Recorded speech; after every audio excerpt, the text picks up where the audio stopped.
when they're ready, they can let me know. And we're going to get started. So we're on Koosh's map first, Surf Hope. We're going to start in 10 seconds here.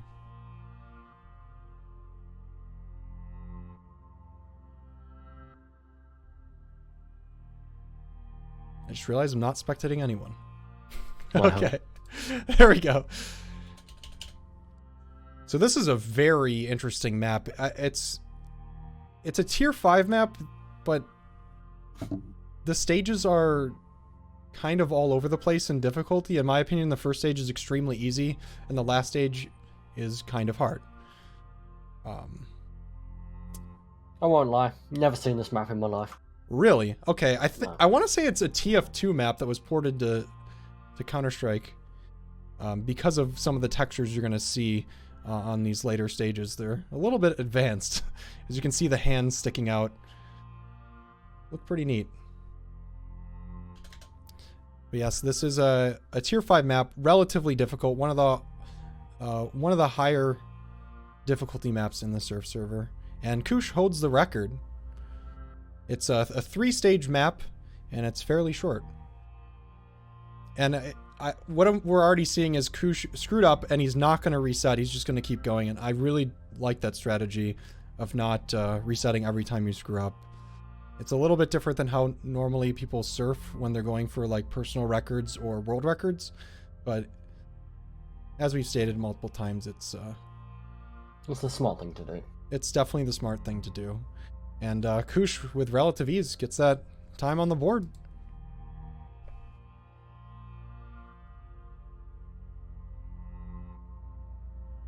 And Tato, another American, has been, kind of playing a lot of 100-tick surf recently, which I feel like can't do anything but make things harder for him. If you kind of want to elaborate what 100-tick means and like what they're surfing on right now, which is 66-tick. It's weird. Like, you can get more speed, which I think is pretty much the main part of it. You can gather more speed when strafing, or in general, really. I don't really know a huge amount about different tick rates, to be honest. Yeah, just as a kind of a general overview, the tick rate of the server dictates how fast you go on a ramp. For example, if you are on a 100-tick server, you'll accelerate faster than if you're on a 99-tick server. Something lower is slower. And the standard for surf is 66, which they are playing right now. But KSF recently released a 100-tick server, which is some people's preference, and he's been liking it. He's been playing it a lot. Despite being one of the best players in the world on 66-tick, he's been playing on a 100-tick.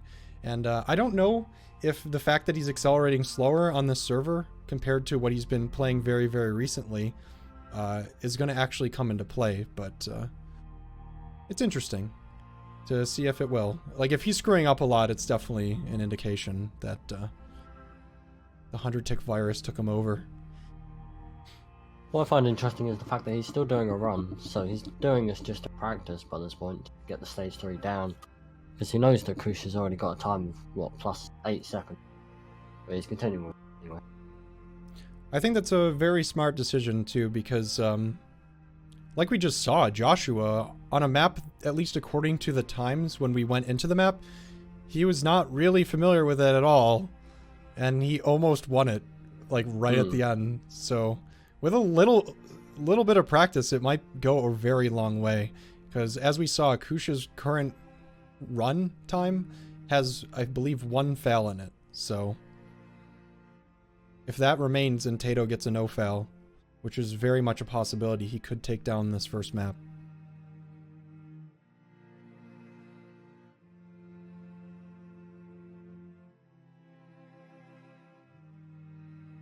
And to elaborate why this is a tier 5 map, why it might look really, really easy to certain viewers, like, as we saw, the last tier 5 had like a lot of strafes, a lot of b-hops, like that weird water that was floating in the air, lots of like mechanics that look difficult. On this map, it's more difficult because you have to retain your speed and also take very, very sharp angles at the end of the map. The more speed you have, the angles become more lenient. So it might not look difficult when these players do complete the map, but that is why this map is a higher tier, despite it may not looking very difficult when you see Koosh play it.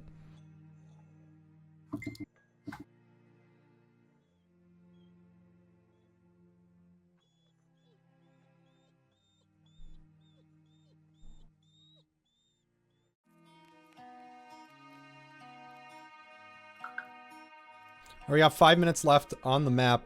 This is Koosh's map, as I've been saying. And, I don't know, it looks like since he got that first time, it looks like he's going to be trying to grind out a very good time, which, in my opinion, is a strong tactic for this entire tournament. Get a time on the board and then go for a very good time, especially if it's your map pick. Because if you get a very good time on a map that you picked, it almost eliminates any possibility of the other player winning the map. So I think that's what Koosh is going for right now. He's still in the lead. Tato has not completed the map just yet. So the only risk right he now has is pretty much him going for a good time and Tato pulling a full GBS and just pulling out a good run. Yeah, so far in this entire tournament, we have not seen a player take down the opponent's map pick. It's all come down to tiebreakers. So I'm sure it will happen eventually, but I'm not sure if it will happen in this series. We'll see. It could happen right here. Oh, never mind. The caster curse. Oh no. We're not hide spec, are we? You are right. Thank you for pointing that out. I should make a bind for that real quick at the end of this map. For those that don't know, the players do have like a different HUD display on their screen, so they see who's spectating them. So we have to type in a command so they don't see us. You know, they're already on stream for a bunch of viewers. It might be a little bit nerve-wracking. There's a prize pool on the line, and it is a very it's a tournament that doesn't support any sort of choking. It's single elimination. You only really get 2 maps. Like, you could be gone at any moment, essentially.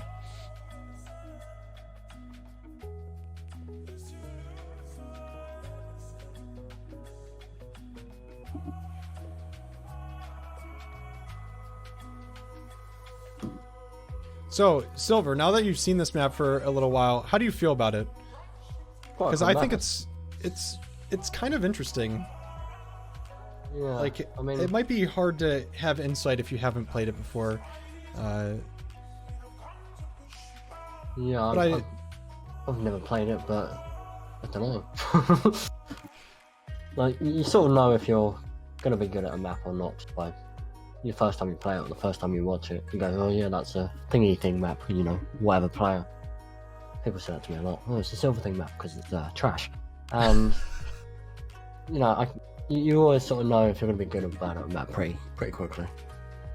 All right. With that said, who do you think this map would apply to when it comes to like the overall surfers? This is obviously a Koosh map. As in other surfers that could probably play this quite well? Or what? Yeah. Yeah. Don't know. Hold on, let me just cheat and slash top. Yeah, here we go. Sinky with the 1 completion at rank 2. Well, it favours people that are smoother. As like janky maps like Phonic doesn't require someone so smooth, but this definitely does. So probably people with the lower sensitivity sides. Yeah, and there is sensitivity information in the player doc if you want to pull that up. I believe both of these players have very similar sensitivities, actually. I'm going to look it up real quick. Well, quick chasing up. Don't know who's... Yeah, Tato is playing with 800 DPI, 0.9 in game, which it equates to 58 centimeters, 22.5 inches for a 360-degree turn on in-game. Pretty low. I think Koosh is actually a little bit higher than that. Yeah, slightly higher, 47 centimeters per 360. So, like, right. 6 centimeters difference? Yeah, not...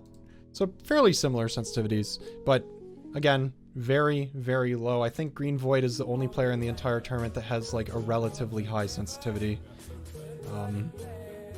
Most of the players they got strong necks, they got strong shoulders because they're moving all the way across their entire desk, let alone their mouse pads when they're spinning around like that.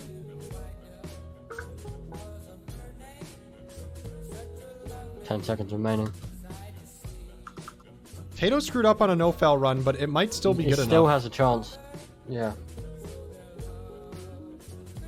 There's definitely a chance. I think Koosh screwed up in the exact same spot. Oh, unfortunate. So Koosh wins his map. We're going to head to Surf 80TR.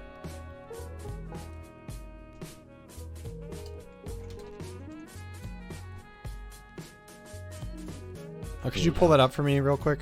I thought you might.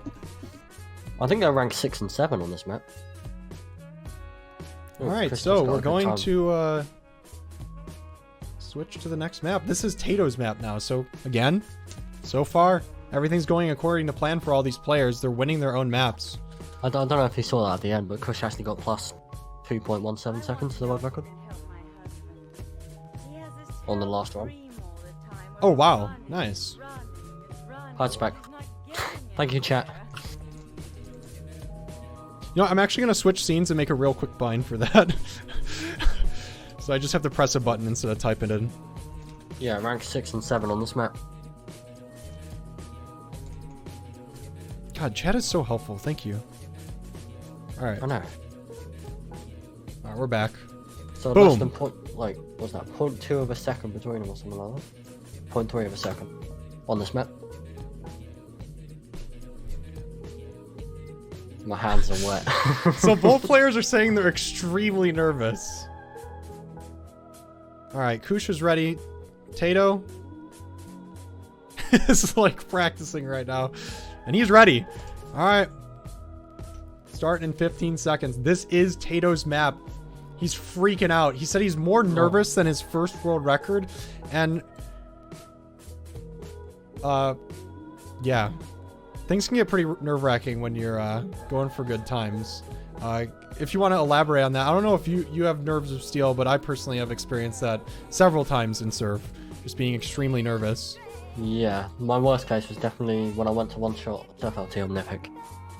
First time I got to stage 18, if you don't know, Surf LT Omnific is a 6-minute stage map that can be done in linear. It's also tier 6, so it's very difficult. Very difficult. First time I got to stage 18, I failed.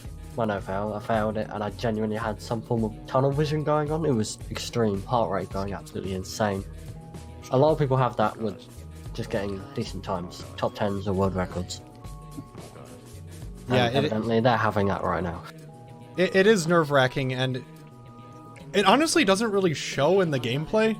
Like, obviously Tato didn't get a completion, but if that's not a map that he's familiar with, like, it's a tier 5 map, it's a little odd, so it kind of makes sense. But they seem to be keeping it together despite their claims in chat. I can only imagine it'll get even more ridiculous as the event goes on when we reach where there's actually money on the line. For those that don't know, this is actually a $1,000 prize pool for these players, and only the top 3 get paid out, so we'll see. Koosh is on world record pace already on stage 1. Ooh. Tato's getting a much better run.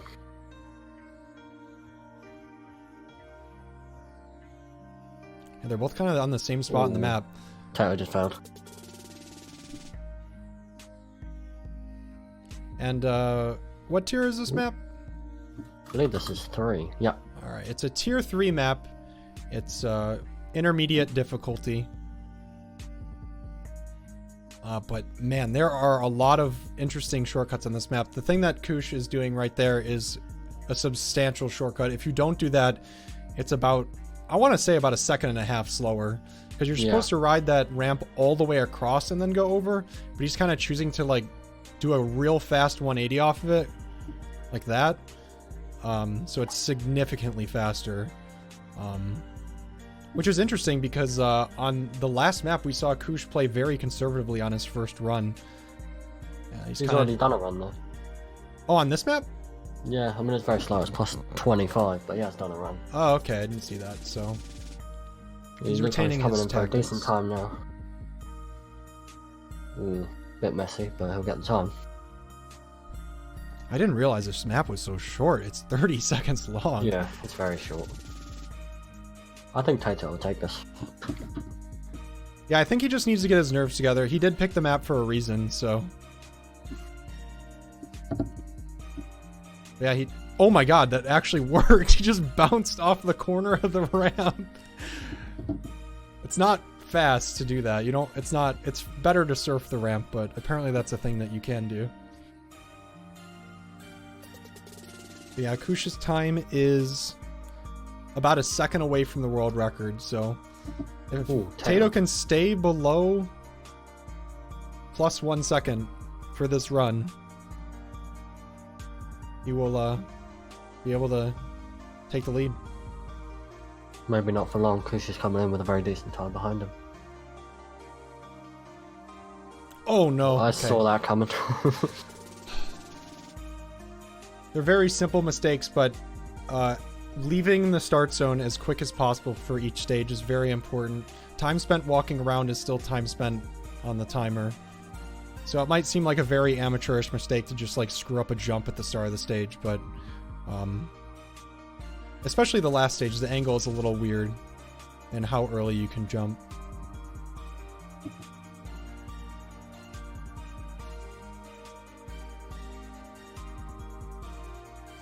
And Koosh is looking... This is a really good run. As far as a tournament run goes. Okay. Wow. Unfortunate for Koosh there. That could have been like the... That could have been the nail in the coffin for Tato. Tato does get a completion, so he gets the nerves off, but it's not gonna put him in the lead. Somewhat close, though. Somewhat close.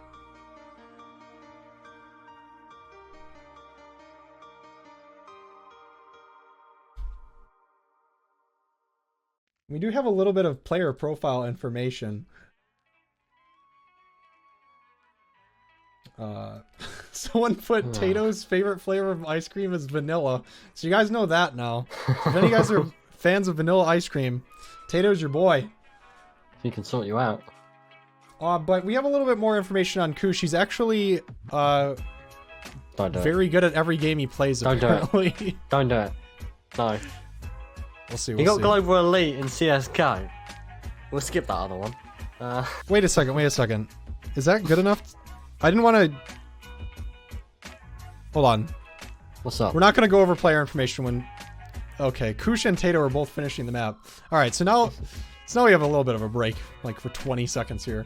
Yeah, Koosh actually reached Grand Champion in Season 8. Is that something that offends you? Yeah, a little bit.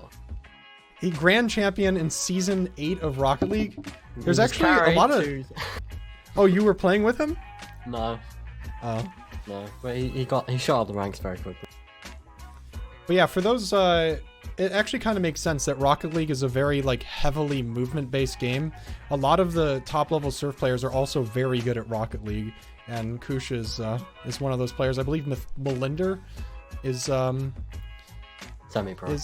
Is one of the players as well, and one of the top players from a few years ago. I want to say 3 or 4 years ago. There's a couple. We've got Remco and we've got Frag. Yeah, Lethal Frag and Remco both are professional Rocket League players, and they used to be top-level surfers when they used to surf, which is pretty cool. I think they're both on TSM, maybe? Frag's not.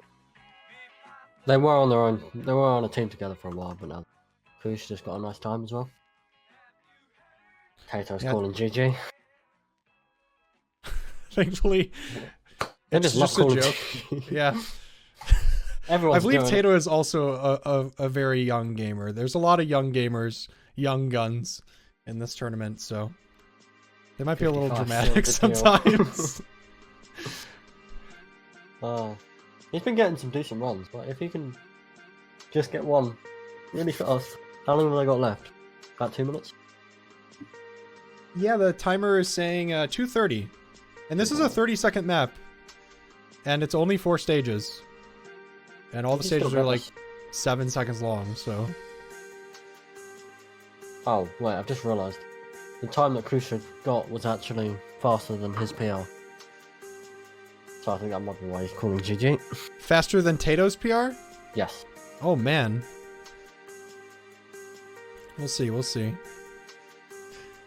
Interesting note, Tato actually said he wasn't going to sleep. I don't know if he did sleep. He was just going to stay up all night and just play the tournament. I don't know if that was a good tactic. He might be super tired right now. So that might be playing a factor, but you never know. You might hit that second or third wind. And he's getting owned by this ramp, unfortunately. He's hitting a ramp bug, which is causing him to stop completely. It's a little unfortunate, but it seems to be a very consistent thing. It's not kind of RNG, at least for that ramp.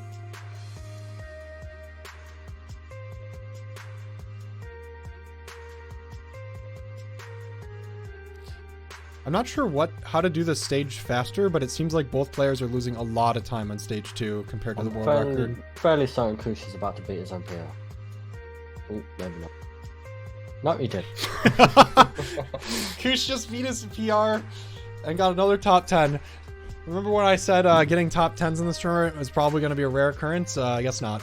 I did actually get him a rank up as well. He was rank 6 before, and now he's rank 5.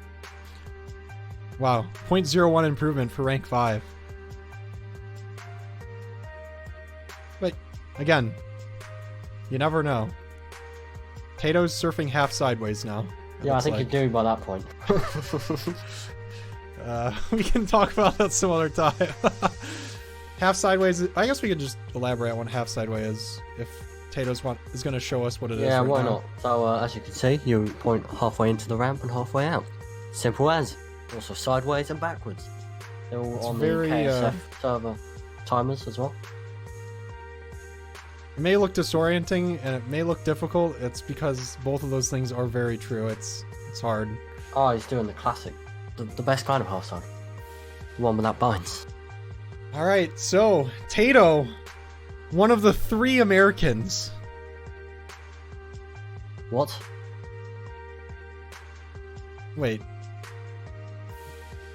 What? Koosh just what? did it again. But he didn't improve. That was weird. Yeah, But he Koosh came up wins. saying- Koosh wins. He takes down the second American. There's only one one American player left in the tournament. GG's to next. Tato. But man, the Americans are getting eliminated left and right. The only hope for America right now is Beetle 179.